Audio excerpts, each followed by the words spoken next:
Something shifted this week and you felt it happen. Not dramatically.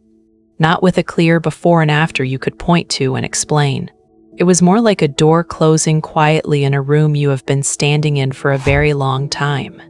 Something that had been pulling you forward, toward him, toward the next message, or the next sign, or the next moment of contact that would tell you where things stood. Something that had been the organizing force underneath so much of how you have been moving through your days just stopped pulling. And the strange thing is, it did not feel like giving up. It felt like putting something down. Like you had been carrying a weight so long, your hands had forgotten what it felt like not to hold it. And then, one morning, or one afternoon, or one unremarkable Tuesday, you noticed the weight was on the ground and your hands were empty and you were still standing. Still whole. Still yourself. Maybe more yourself than you have been in longer than you want to admit. That is the moment this video is about. Not the moment he comes back. Not the moment he reaches out, or the door opens, or the external situation shifts in the direction you have been waiting for it to shift. The moment before that. The interior moment when she genuinely stops. Not performing stopping. Not strategic distance designed to produce a specific result. Actually stopping. Actually landing back in her own life with both feet. Actually becoming, for the first time in a long time, the person she was before this connection made her someone who is always half somewhere else. That moment changes everything, and what it changes is not only inside her. If that is where you are right now, if something has shifted in the past few days and you felt it happen and you are not entirely sure what to make of it, leave a like and subscribe so you do not miss what comes next. Drop. I finally put it down in the comments. Because what happens in the field between twin flames the moment she genuinely stops chasing is one of the most misunderstood dynamics in this entire journey, and it has an explanation that changes how you hold what you are feeling right now. Before we go into what is actually happening, there is something I want to put in front of you. Because if you have reached this moment, the genuine stopping, you are at a turning point that deserves more than general content. You deserve to understand your specific blueprint, your specific timing, what the universe has been building in the space between you that you have not been able to see clearly, because you were too close to it, too inside it, too organized around the reaching. A twin flame union personal reading is built entirely from your birth information, your name, your date of birth, your time of birth, your place of birth. 4 coordinates that become the foundation of a reading mapped to your journey and no one else's. What you receive is the karmic architecture of your connection, the soul contract underneath it, the specific divine timing moving in your chart right now, and what the next phase actually looks like from the energetic level. Neither of you can see from inside the experience. You get a personal audio reading straight to your inbox and a detailed written report you will return to again and again. The link is in the description. If you've just put something down and you want to understand what the universe is doing with the space that created, this is where you find out. Now, let us go into what actually changes when she stops, because it is not what most people think it is. For as long as you have been in this journey, your nervous system has been working, not in a way you always noticed. Not always in a way that produced obvious symptoms or dramatic states. But underneath everything, quietly and continuously, your autonomic nervous system has been doing what nervous systems do when they are in the presence of an attachment figure who is unpredictably available. It has been scanning, tracking, running a background process of constant low-level vigilance organized around one central question. Where is he? What is he doing? What does his last action mean about where things stand? And what do I need to do to close the gap? That is not a character flaw. That is not weakness. That is the attachment system doing exactly what it was designed to do. From an evolutionary standpoint, the attachment system exists to keep us oriented toward the people who matter to us. It produces the reaching, the checking, the urgent need to close distance, the particular anxiety of not knowing, because all of those responses were adaptive at some point in human history. They kept us connected to the people whose presence meant safety, the The problem is the attachment system does not distinguish between a situation where the reaching is adaptive and a situation where it is the very thing that is preventing what you actually want. In a twin flame dynamic, particularly in the separation phase, the reaching often produces the exact opposite of its intended result. Every reach toward him activates his neuroception, the subconscious threat detection system, Stephen Porges identified as the autonomic nervous system's first line of response. Before his conscious mind has any awareness of what is happening, his nervous system has already scanned the incoming signal from her, classified it, and begun generating a response. And if his nervous system has learned at a deep and early level that closeness is where danger lives, it will classify her reaching as a threat, regardless of the love underneath it. The response it generates will be withdrawal, distance. The particular form of shutdown that looks like indifference but is actually the nervous system doing the only thing it knows how to do when it has been conditioned to treat genuine intimacy as a source of overwhelm. He is not making a conscious choice to pull away every time you reach. His nervous system is doing it before he has decided anything. And your nervous system, reading his withdrawal as confirmation of the fear that drove the reaching in the first place, generates more urgency. More reaching, which activates more withdrawal, which generates more urgency, which activates more withdrawal. This is the protest-withdrawal cycle. And it is self-reinforcing in a way that makes it almost impossible to interrupt from inside it, because every response each person generates feels, from the inside, like the only logical thing to do given what the other person just did, until she stops. When she genuinely stops, something specific happens in the nervous system of the divine masculine that most twin flame content does not describe accurately. It is not that he immediately feels relief and moves toward her. That is not the first thing that happens. The first thing that happens is that his nervous system notices the absence of the signal it has been responding to. The reaching that his system had been tracking and withdrawing from is no longer arriving. And in the absence of that signal, something that had been held taut begins to release. Not immediately, not dramatically, but the physiological experience of someone whose nervous system has been in a state of mobilized defense, braced against incoming closeness, when the source of that incoming closeness suddenly becomes quiet, is a gradual and often disorienting relaxation of a tension they had stopped noticing they were carrying. He does not know this is happening consciously. He just notices gradually that something feels different, that the particular quality of pressure he had been navigating, the pressure of her need and her reach and the urgency underneath her signals, is not present in the same way. And in that absence, something in him begins, slowly, to do something that it could not do while the pursuit was active. It begins to miss her. Not the version of missing that is mixed up with guilt, and the desire to escape the guilt and the defensive maneuvering that comes from being the one who keeps pulling away. A cleaner version. The version that is just, she is not here in the way she was, and something in me notices and does not like the noticing. This is the paradox at the center of this dynamic that takes most divine feminines a very long time to feel in their bodies rather than just understand in their minds. The pursuit, however loving and however genuine the love underneath it, prevents him from accessing the experience of wanting her. Because his nervous system is too busy managing the incoming signal to have space for its own organic longing. When she withdraws her pursuit, she is not abandoning him. She is giving his nervous system the space it needs to generate, on its own, without pressure, the experience of wanting what it has been defending against.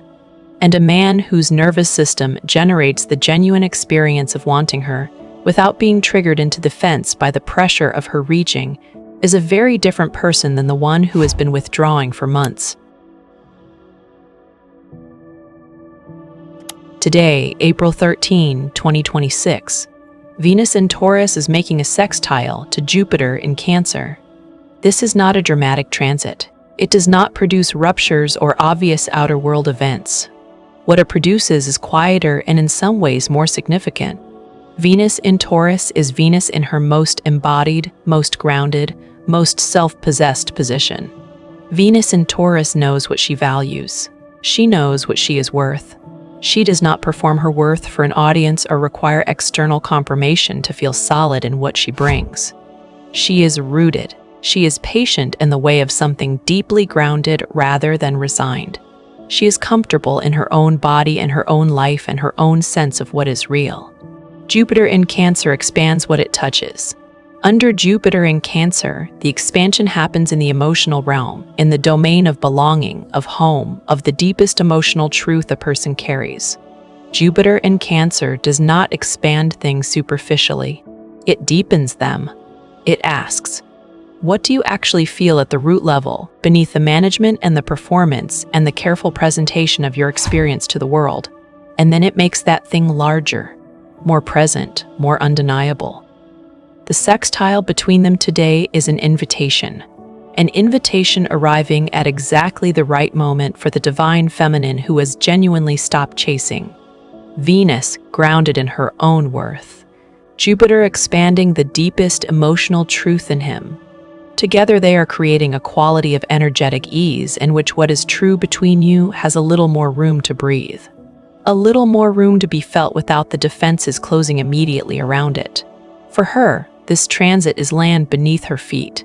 For him, it is the specific cosmic condition under which what he genuinely feels, underneath all the maneuvering and the distance and the carefully maintained control, becomes harder to suppress. More insistent, louder in the interior space he has been working so hard to keep quiet. She is not moving against the current. She is the current, and the skies today are running in her direction. If you have genuinely stopped, and not in the performed way, but in the real way, there is something specific happening in your body right now that is worth naming. A quietness in the chest that does not feel like grief. It might feel a little like grief at the edges. There is often a softness around genuine release that can be hard to distinguish at first from sadness. But if you sit with it, if you let yourself actually feel it rather than immediately categorizing it, you will notice that it is different. Grief has a reaching quality. Even quiet grief has a kind of orientation toward the thing that is missing, a leaning into the absence. What you are feeling right now does not lean, it settles. It is the physical experience of a nervous system that has been in mobilization for a very long time, finally coming down from its alert state and finding in the coming down that the ground is still there, that you are still there, that you do not need the resolution to have already arrived in order to feel in your body that you are okay. That quietness is not indifference. Do not mistake it for indifference. It is the felt sense of what Porges calls the ventral vagal state, the physiological condition of genuine safety and genuine presence, the state in which the nervous system is neither in defensive shutdown nor in anxious activation but is simply fully present. Available to life, available to connection, available to whatever arrives, not because it is braced for arrival, but because it has stopped bracing. Your nervous system is resting. For the first time in a very long time, it is genuinely resting, not because the situation has resolved, because you have stopped asking your system to solve the situation and started asking it only to be present with you, here, in your own life, in your own body, in the actual moment you are inhabiting rather than the moment you have been waiting for. That rest is not a small thing. It is one of the most significant physiological events of this entire journey, and it happened quietly, without announcement, while you were just going about your life in a slightly different way than you had been the week before. He has noticed something. He will not necessarily be able to articulate what he has noticed. He may not even be consciously aware that he has noticed it, but his nervous system has registered the shift in the field between you with a precision that his rational mind will always lag behind. Because the nervous system does not process the world through language or narrative, it processes through signals, frequencies, the specific quality of the energetic information arriving from the people it has learned to track. And the signal arriving from her right now is different. For months, the signal from her contained a particular quality, not something negative, not something wrong. just something that his system had learned to classify as incoming pressure, as the specific frequency of someone whose nervous system is oriented toward him, organized around him, reaching toward him with a need that his system responded to defensively, because genuine need in the nervous system of a fearful avoidant attachment style registers as a threat rather than as an invitation. That quality is not in the signal anymore. What is in the signal now is something his nervous system does not have a defensive protocol for. The frequency of a person who is genuinely in her own life, who is genuinely in her own body, who is genuinely complete in the way of someone who has done real work rather than the way of someone who is performing completion in order to produce a result. His system does not know what to do with this. It was organized around a particular dance. She reaches, he withdraws. She reaches again, he withdraws again. Both systems locked into a choreography that had become so familiar that neither of them was fully choosing it anymore. And now she has stepped out of her part of the choreography. Not angrily, not as a statement. She just stopped dancing the old steps, because the old steps no longer correspond to who she actually is.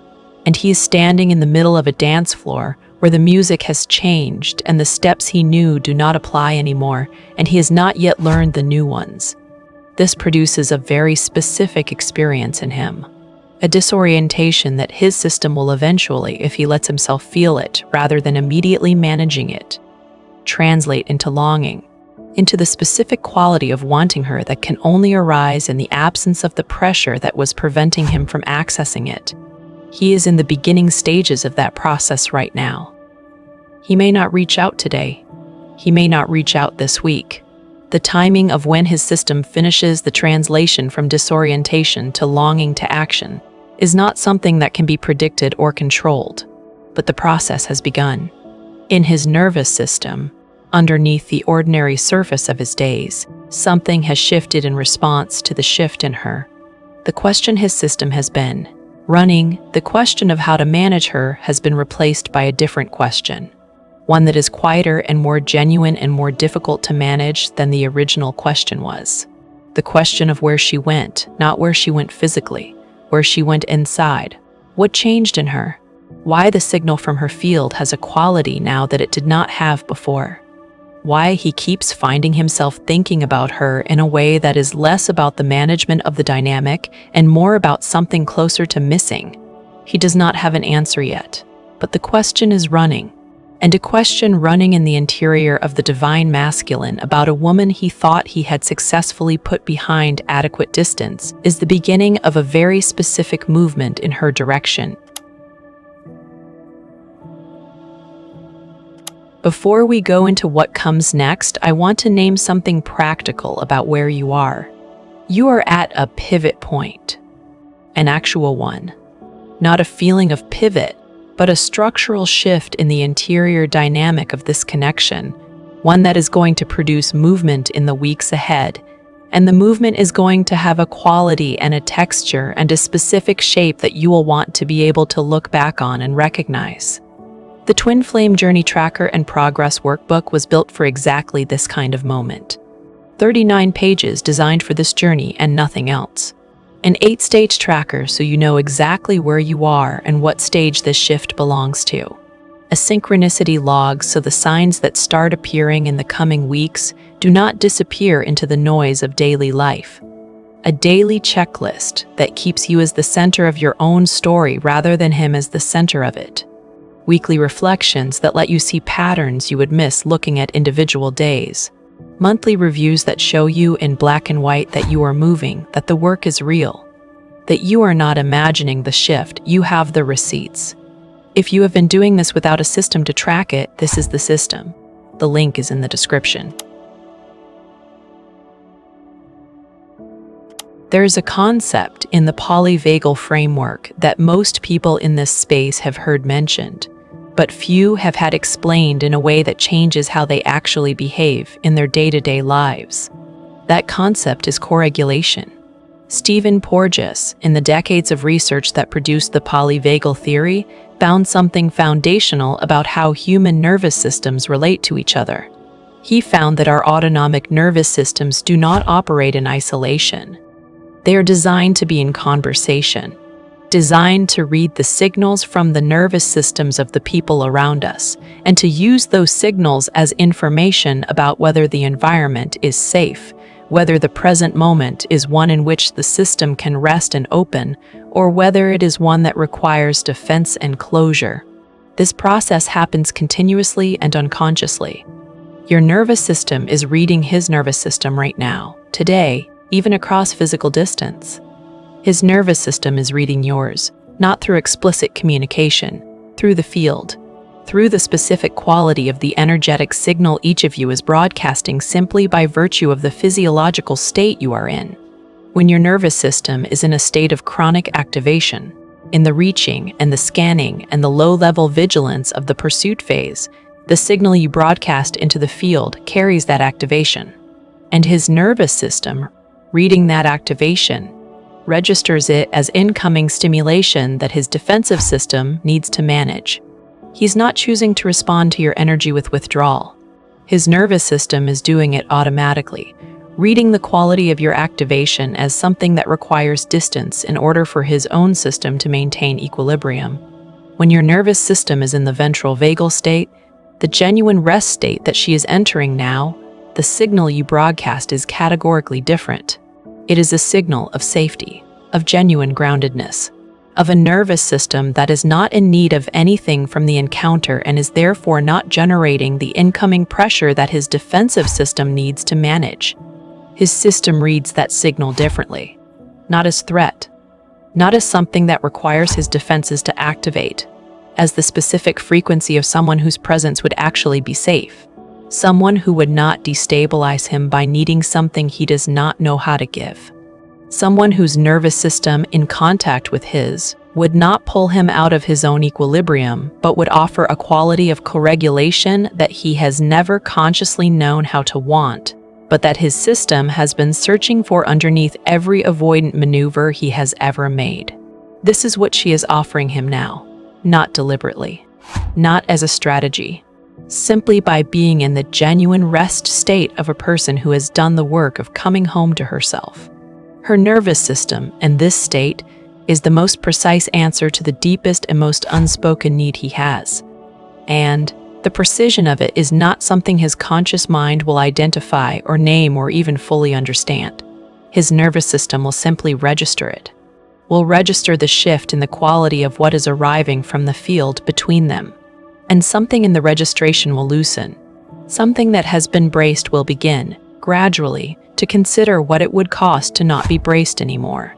That is the beginning of his movement toward her, not the romantic version of movement, the nervous system version, the physiological version, the version that happens underneath everything else and that produces, eventually, the external movement that she has been waiting for, but that cannot be rushed or manufactured or forced into being any faster than the nervous system can process the shift in the signal it has been receiving from her field.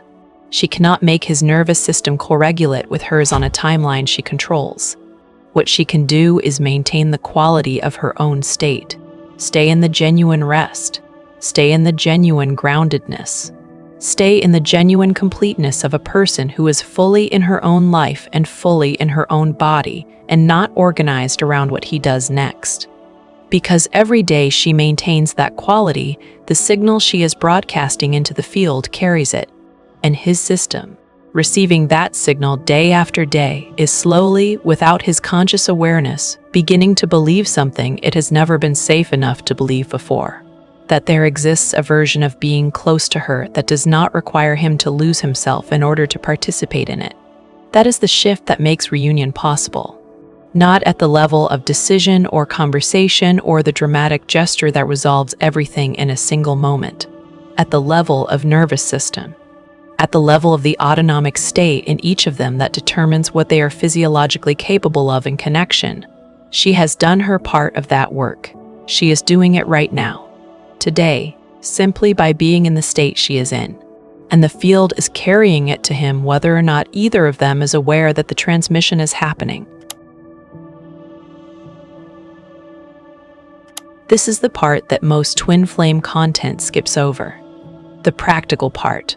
The part that is not about cosmic timing or nervous system theory, but about what she actually does with her days, now that the pursuit has genuinely ended. Because stopping is not passive. It is not the absence of action. It is the redirection of the enormous amount of energy that was going toward him into something else. Into her own life, her own becoming, her own genuine investment in the things she loves and the person she is continuing to become. This is not a strategy.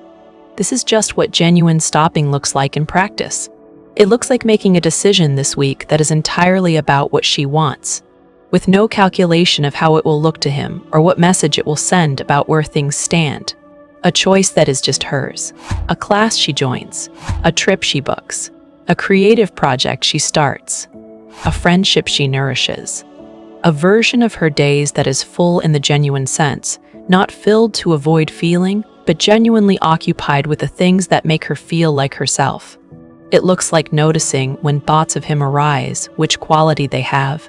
The old thoughts had an urgency to them, a reaching quality. They arrived with questions attached. What is he doing? What does his silence mean? What should I do? The new thoughts are different. When he arises in her mind now, in the genuine stopping, the thought does not immediately generate urgency. It lands. It is acknowledged. And then it settles, the way a bird lands on a branch and rests rather than immediately taking off again toward somewhere. She is allowed to think about him. She is allowed to love him. She is allowed to hold the connection as real and meaningful and worth having arrived in her life. None of that requires her to organize her days around it. None of that requires her system to be in a constant state of monitoring what he does next. She can carry the love without being carried by it. This distinction between carrying and being carried is one of the most important interior differentiations this journey teaches. She has been carried by it for a long time, organized around it, oriented toward it in a way that made it the implicit center of everything. Coming home to herself means becoming, again, the center of her own life, with the love for him as something she carries, something that is part of her and real and present, but not something that is carrying her. The practical expression of this shift is not dramatic. It is just her, going about her actual life, making choices that are genuinely hers, investing in the things and the people and the experiences that make her feel real and grounded and fully inhabited. Waking up in the morning and letting the full weight of the situation arrive, as it always does, and then choosing consciously to be present in the actual morning rather than in the mental space of what he might or might not be doing. Over time, this practice builds something.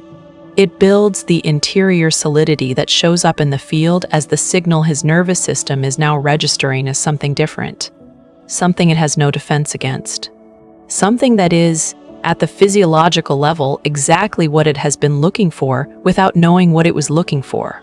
She is not waiting for him to make a move. She is building the ground that his soul is moving toward. And those are, as it turns out, the same thing. There are two things happening simultaneously in the divine feminine who has genuinely stopped chasing, and both of them matter. The first is what she is doing, which is living, fully, without the qualifier of waiting. Without the half-presence of a person who is always holding one part of her attention in reserve for the possibility of his next move. She is present in her own life in a way she may not have been since before this connection arrived and rearranged her interior world. She is making choices organized around what she actually wants and who she actually is, rather than around what will position her best for the outcome she has been hoping for. She is sleeping differently, moving differently, relating to the ordinary texture of her days differently, because the enormous background load of the pursuit has been released, and that released energy has nowhere to go but back into her own life. That energy is noticeable. Other people notice it before they can name what they are noticing. There is a quality to a person who has come fully home to themselves that the nervous systems of others register as presence, as aliveness, as the specific kind of magnetism that comes not from strategy but from genuine inhabitation of one's own life.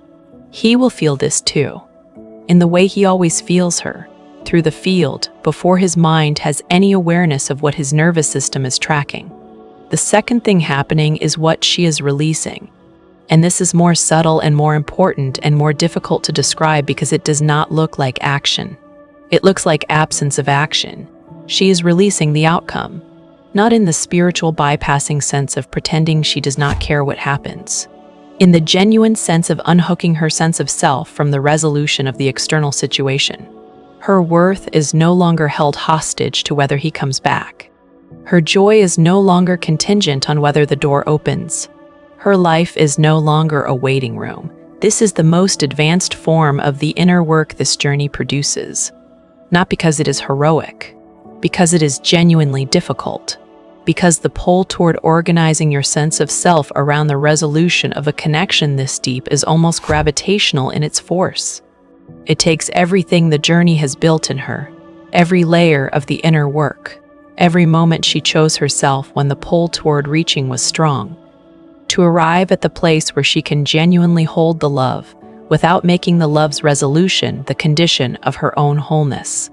She is in that place now. And from that place, something becomes available to her that was not available before. She can love him without losing herself in the loving. She can hold the connection as real without requiring it to resolve on any particular timeline. She can be the specific quality of person who, if reunion becomes possible, will meet it as herself, complete, present, undiminished by the weight. Not carrying the accumulated weight of what the weight cost her as a debt he needs to repay. Just herself, fully herself, bringing everything she has become into the moment when it arrives. That is what genuine stopping produces, not distance, completeness, not the performance of moving on. The actual experience of being enough without the resolution, which is the only foundation on which a genuine resolution can actually stand. The moment she stops chasing is not the moment she gives up. It is the moment she becomes exactly who this connection was always asking her to be.